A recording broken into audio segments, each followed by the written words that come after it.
former President George H.W. Bush, and what he said about Donald Rumsfeld. A new biography giving a scathing review of two of his son's closest advisors while George W. Bush was in office, former Vice President Dick Cheney and former Defense Secretary Rumsfeld. Well, tonight, Rumsfeld is firing back, taking aim at the elder President Bush's age. Here's ABC's chief global affairs correspondent, Martha Raddatz now.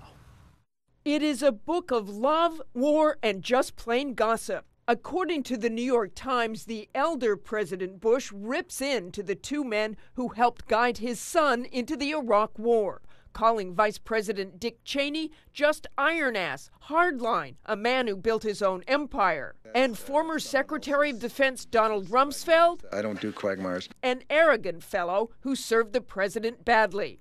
Rumsfeld fired back, saying the 91-year-old Bush is getting up in years and misjudges. But when talking about Cheney's influence, Father Bush says it's the president's fault. The buck stops there. The younger Bush responded today saying he was grateful to both Cheney and Rumsfeld for their good advice. And presidential candidate Bush? I love my dad. He's a great guy. I think the book's going to be worth reading. I recommend it.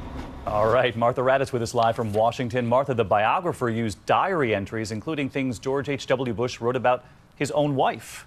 That's right, David. Diary entries that talk about tensions between Barbara Bush and Nancy Reagan. Nancy does not like Barbara, he writes. And there's much more, David. Quite a history. Simply put, Martha Raddatz tonight, thanks to you.